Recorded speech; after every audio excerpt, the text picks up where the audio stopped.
Hello,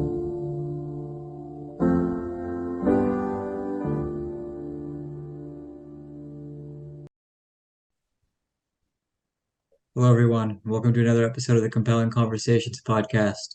Tonight, I'm joined by a very exciting man, as always, Roderick. Roderick, thanks for being here. And thank you for having me, dude. It's always awesome to talk to you. It's an honor to be here. Always, honestly, always. Yeah, yeah. Roderick, I wanted to begin by sharing that today, um, I had an uncle from New Jersey visiting me, and he was telling me he's very proud of me, and I was very grateful for that. Very it's very kind of him to say the things that he was saying to me. And I was just telling him, but I'm still like just the same person. Mm. It might appear from the outside that, oh, like a person's that X, Y, or Z, but I'm just still the same person. I'm not Yeah. as mythical as people might perceive it to be. And so that's something I was wondering, like, how much of a myth are you to the people in your life? Um, Oh, are you a myth to the people that you know? um, I definitely so I do kind of I am like a pretty meta person, right? So when I have interactions with people, I'll kind of think about what kind of connection we have or like how this person is seeing me, right? Whenever I'm just setting off doing something random, if I start thinking about them, I'll be like, what are the kinds of things that they would think about me? I think it's like an interesting thing to think about. Um, am I a myth to people? I do think to some people I'm a myth, but then to other people, I'm just like a regular person. Like there are some people who view me. I think we have these relationships in our lives where we'll meet somebody and then they'll catalyze something inside of us, you know, and then those people kind of become myths to us because they have that sort of effect on us. Yeah, Yeah. yeah, yeah. No, I feel that. I feel that. Um, Yeah, it's just something that I've been thinking about lately. Am I a myth to the people Yeah. that I know? Yeah. What does that mean to you? Like when you say that, like when you hear that, like what does that conjure, When I um, hear what, in your mind? When you hear, are you a myth to the people around you? um,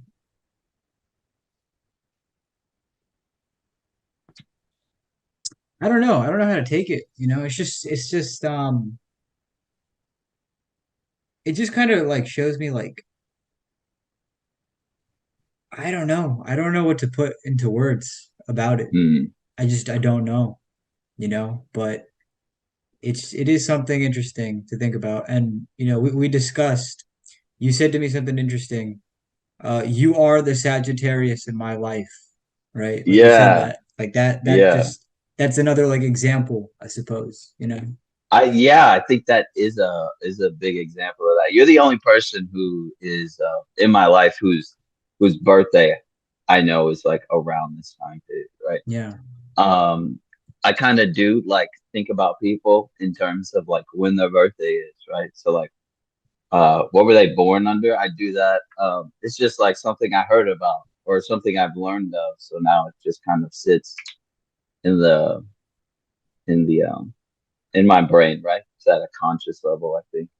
Yeah. So like I have a lot of cancers in my life. I have a lot of Scorpios in my life, but I have a lot of Capricorns, It's been in that I'm not sure if you're familiar with those signs or like what is similar about them, right? But there's a certain direction that all those kind of point in. But you are the only Sagittarius who I've kept in contact with for like this long. Like it's been a few years.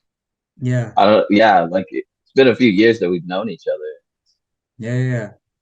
It's interesting. And you made a connection to Chiron, which I thought was fascinating. And I'm curious if you could dissect that. Yes. So, with the Greek astrology, they really associate Sagittarius with Chiron, um, like the half horse, half human. So Chiron is Yes. the The is the teacher of is the Achilles. teacher. Yeah, yeah, exactly. So Yeah. like you can get kind of understand the symbology, right? You can get into the symbols of what that means, right? To be the teacher of Achilles, right? To be the teacher of the Greek heroes, right? To be hold that role. Um, Yeah, I think that's just an interesting thing. I do think that you are a teacher, right? I think that you in your writing, right? When you read or talk, there's a way that you inform a person. I don't know if you're like very conscious of it, but you do that when you talk to others, and I kind of feel that from you, and I've seen you do that. It's really cool. Oh, thank I think you. you're a cool dude. Yeah. Honestly, I really appreciate that compliment. That's truly kind of you to say. And I do see similarities reflected in you, the things that you share. Like, honestly, man, it's always a cool conversation with you. So I'm really glad Yeah, to we have you always. here. Yeah. And going back to that whole idea of like, are you a myth to the people that you know? Recently I heard some really tragic news. Do you know who Jason David Frank is? No, I'm not familiar with. Yeah, he's like the most famous Power Ranger. Like he's been in so many Power Ranger Oh, shows. He he's played Tommy, Tommy. yeah, the Green Yes. Ranger, and I Yeah, grew I'm up with familiar with Power Rangers. I love yeah, Power Rangers. I didn't know his name. yes, yes. Yeah. When I was growing up, Power Rangers Dino Thunder was a big deal, and he was the Black Ranger. Yeah. He was really cool, and like again, he's like the most famous Power Ranger. But from what Hmm. I heard recently, like the man committed suicide. He died.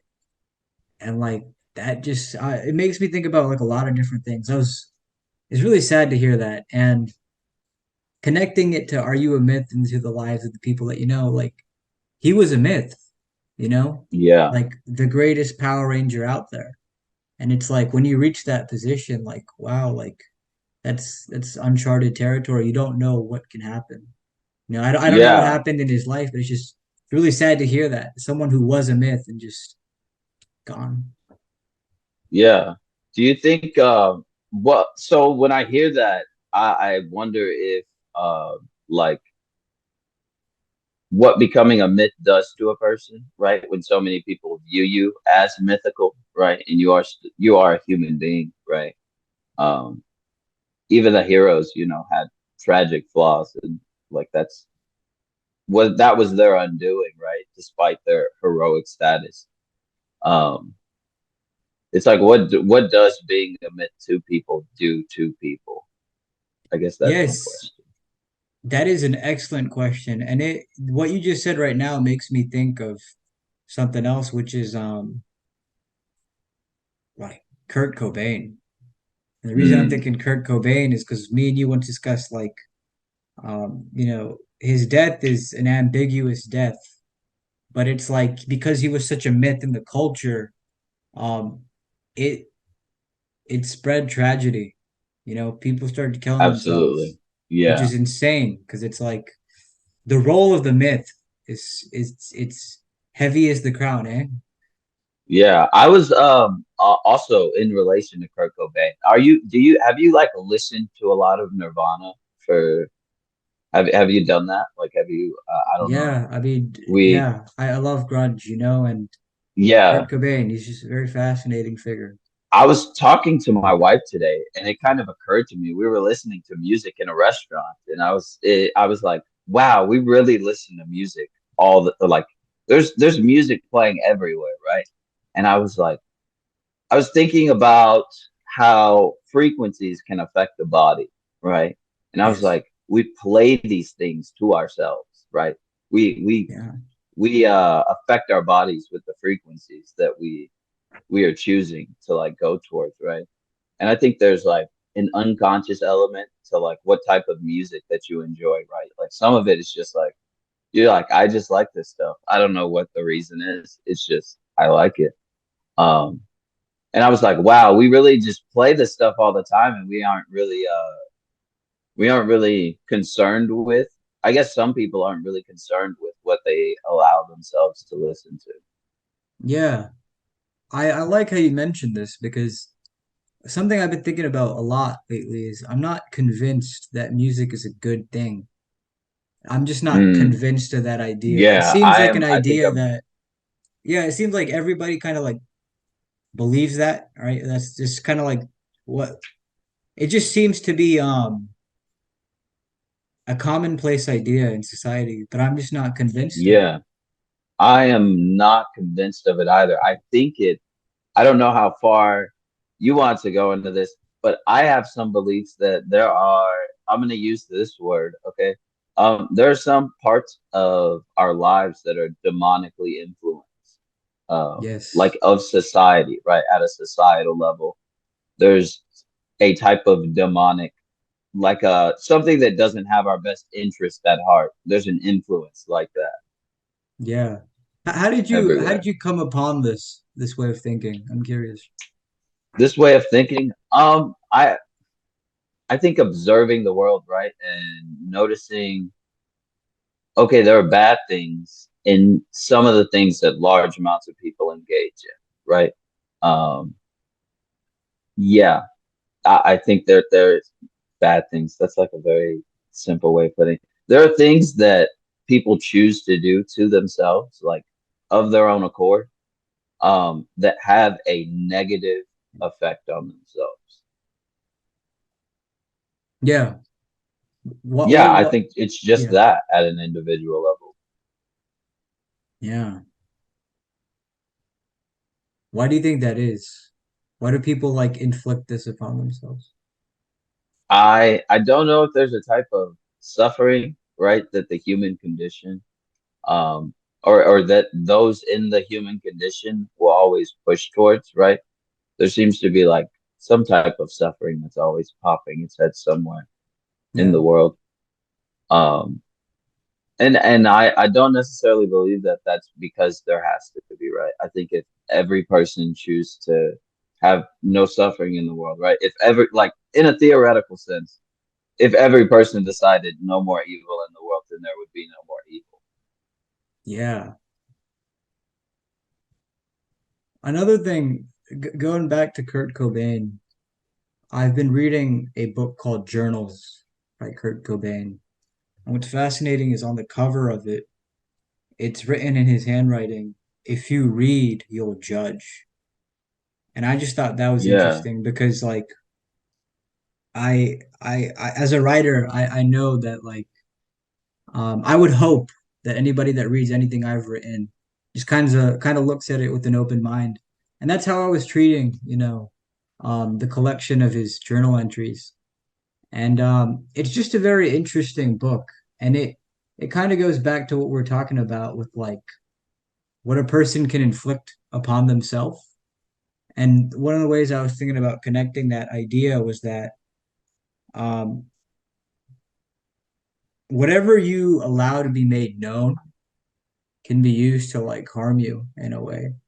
And so like I yeah, think that's how like ambiguity can influence a person's life after their death. If you see where I'm going with that track. yeah. Ambiguity. We mentioned ambiguity a few times, like, or I think it's kind of come up like obscurity, ambiguity Yeah. with us a few times.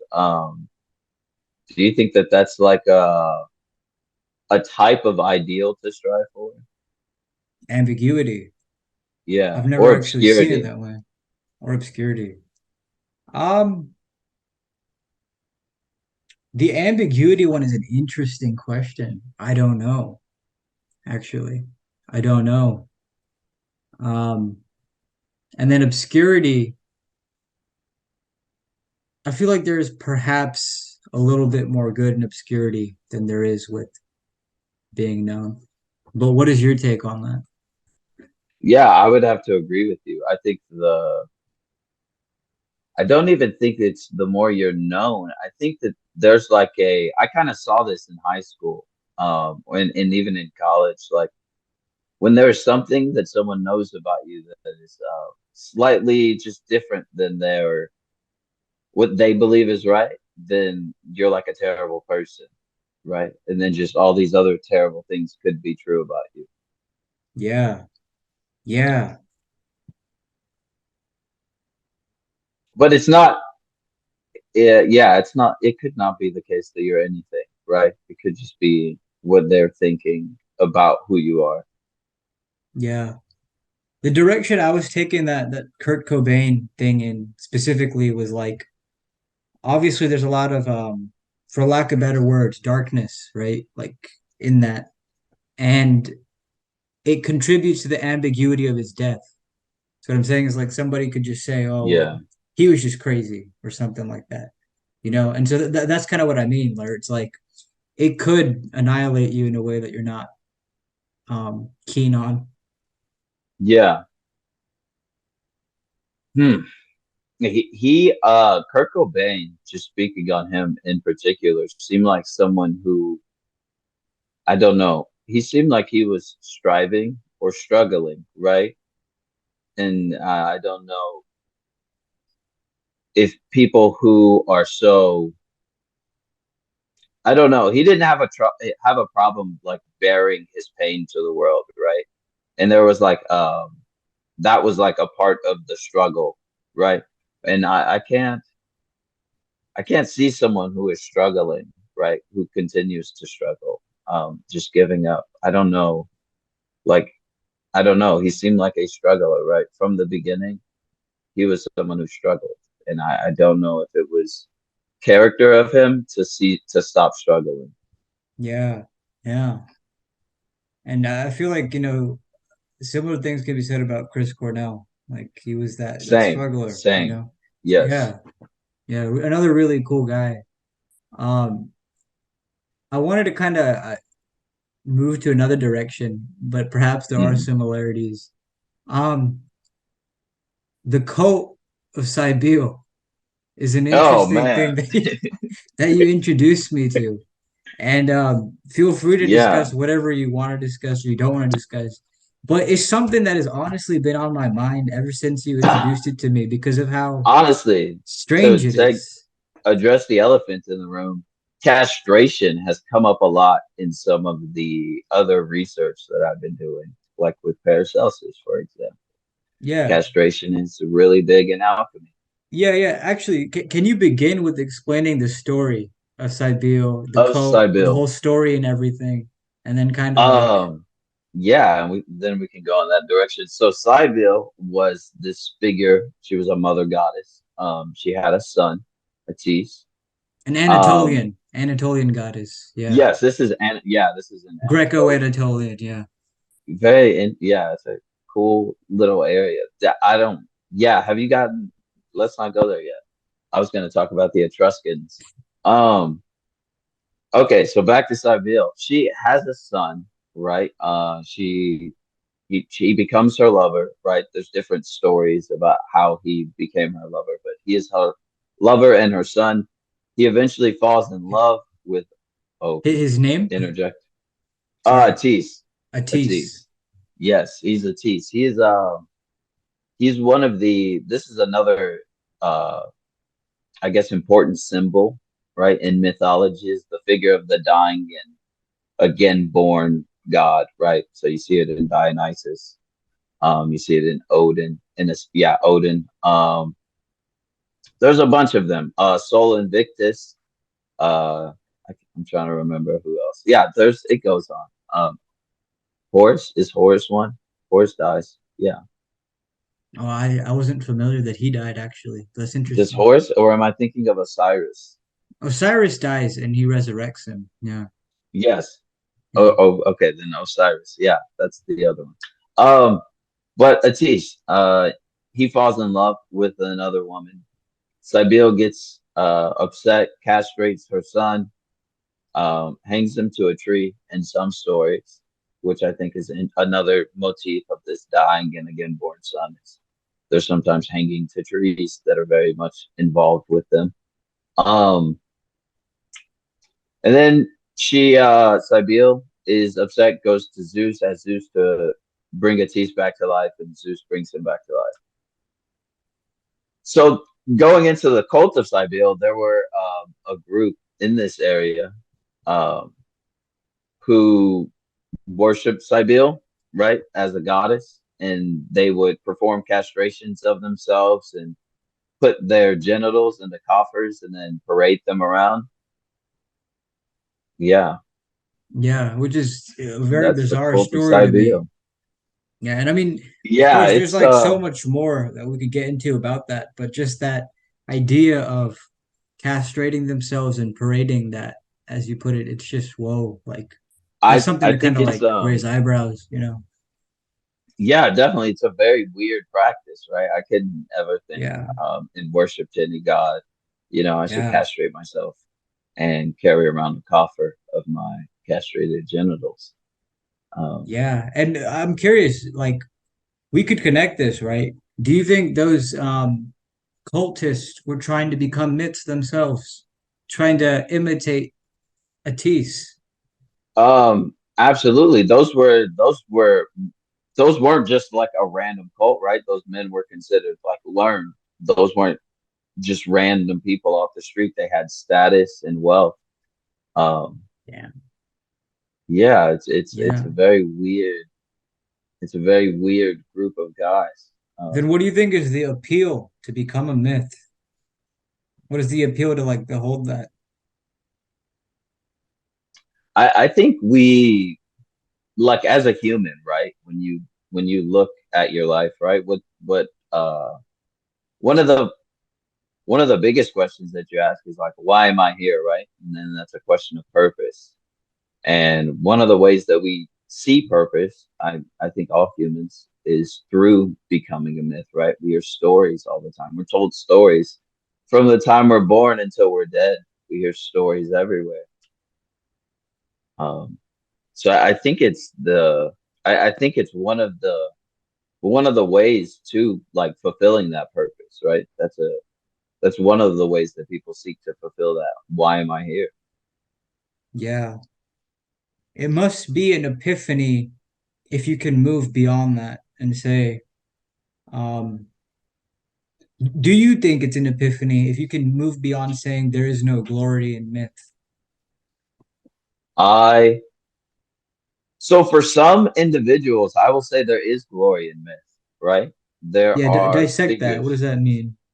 there are figures from history who we talk about today, and they're immortalized, um, Yeah, despite whatever end they came to. yeah, They are just men who will be talked about until humanity is gone, you know. Um, like Gilgamesh, right? You could talk about Gilgamesh. Well, I guess yeah, Gilgamesh. Um, we could talk about different biblical figures, right? We could talk about King Solomon and the influence that King Solomon has like on the rest of history.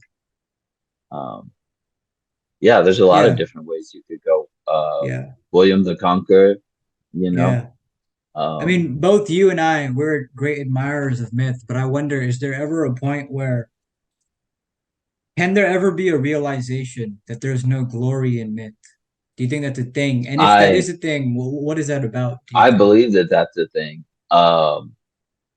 That there is no glory in becoming a myth. I believe that there are men who have existed, who are very obscure, like they aren't I guess they would be mythologized if they are remembered. Um, but I don't think they sought to be remembered, right, for any specific thing. They were just men who were attempting to understand something, right, about the universe, their existence. There are men who have existed like that, and they are still remembered and mythologized, I guess. But Yeah, that's like another way to immortality, to yeah, but they weren't necessarily seeking it. yeah. This is all making me think about like a candle, and like how the flame burns, but eventually the candle like disappears and the flame too. It's Yeah, like, wow, I don't know. It's just something I was thinking about. Connection of like yeah. the vanishing. What lives on? Yeah, the wax. Yeah, the wax does. Yeah, I suppose it does. Yeah, yeah, So I guess a human or a life would be the wick, and the wax is other things. Yeah, yeah. we can break Dust that and down. bones. Dust and Yeah, bones. dust and bones. Yeah, yeah. I have been here recently. I don't know if you want to get into this, but how essential the spiritual experience of life is, or just how quintessential it is to our experience. Yeah, yeah. Well, what's been on your mind lately? Well, with that, I've just been thinking there's a spiritual aspect of the universe, right? We can't deny ourselves of that. There are things we can't explain of happening, right? That just happen, right? Those are the things that I consider spiritual, right? I Yeah, know but that's that. been the question that I've been asking. It's Yeah, like, what are these things that are spiritual and how should we deal with yeah. This reminds me. I know you've been reading the Quran lately, and I'm curious, like, what them? about it has caught your attention, and what are your thoughts on that? So I think the big thing I think one of the things that I really like when I do I yeah, I've been reading the Quran. And one of the things that I like the most about it is it just reminds one of purpose, right? On every page. Doing this and like here's why you're doing this, right? It's like that the entire page. Like I guess it answers one of the questions of why am I here? I see that everywhere. Yeah, and have you come across like stories of prophets in there, like Solomon, or not Yeah, yet? there I'm not exactly at Solomon right now, but I have gone through. So I've read like the Christian side of all these things. So there's I saw a list of the prophets that are in the Quran, right? And so I'm familiar with these from a biblical Christian standpoint, but I haven't yet gotten to that in the Quran. Interesting. Yeah. Um, I think the stories of the prophets that are told through the lens of the Quran are really fascinating because um, the Quran is about like brevity, where like it only tells you what you need to know. Like it Yeah. doesn't like go into the details of a story, for instance, which I think is really interesting. Like especially like when I read the chapter about like Joseph, it's like whoa, like boom, boom, boom. Hmm. This is his story. These are like all the years of his life, and this is the important stuff. And I just think that's really cool because it's like straight to the point, and like the actual Arabic, there's like a great depth to like the spine of those words, and it's like Hmm. wow, how they're fashioned. It's really cool. Yeah, I think I want to learn to read it in Arabic so that I can have that understanding of it. Yeah, Um, I've been listening to people talk about like different surahs, and it's interesting to hear like the way that it's explained as I've been reading the clear Quran. It's interesting to hear how they explain things, right? In further details, there's different people who will talk about what it yeah, says in Arabic. Yeah. yeah, yeah. And I'm curious, like, um, I mentioned to you that when I was reading journals by Kurt Cobain, although I do think it's a good book, it's definitely got like this sort of like darkness about it. You can kind of feel that when you Mhm. read it. I'm curious, what sort of like vibes do you get when you read the Quran? Definitely nothing like that. Nothing like a dark vibes. Yeah, Nothing yeah, like that. I think it when I read it, I've seen the changes in the way that I behave with like my wife or other people, or just the things that I'll consider wow, whenever I'm doing something. yeah. Um, What does that mean? like one of the like being pure, you know, when Yeah, you being pure is like one of the things that has really I think I think been good for me, right? Is like considering my purity whenever I'm walking around or whenever I'm interacting with others or where I'm letting my mind go. yeah. That's really Mhm. interesting. And how did you arrive to like that point of thinking of like How did I being arrive to that point of thinking? yeah, like kind of like, like, oh, I have like an interest in like, am I pure? Are the things that I'm doing like impurity? Oh yeah. I think hearing one of the guys that I was listening, I forgot exactly who it was. I think it was Muhammad Hijab. He was talking about how Allah will be everywhere with you, right? It's like no, I think it was Hamza Yusuf talking about his conversion. talking about there being a God everywhere, right? And someone like considering that, right? Like that there's God everywhere with you, you know? Um, and that's something that I understood as a Christian, but I think like understanding that through like an Islamic perspective is definitely a different thing. Um, Like the emphasis on purity. yeah, the emphasis on Yeah, purity is a different thing. yeah. I think it is Hamza Yusuf. I had heard who said this, where it's like our faith is a faith of purity. Like it's Yeah, literally that. You want to remain clean in every little aspect of your life. And that includes your thoughts, which I think is really yeah, fascinating. I think When that's a good place. Yeah, when I had like heard that, like your thoughts also need to be clean, that was like a real like game changer in my life. I Mm, felt like it was like, whoa.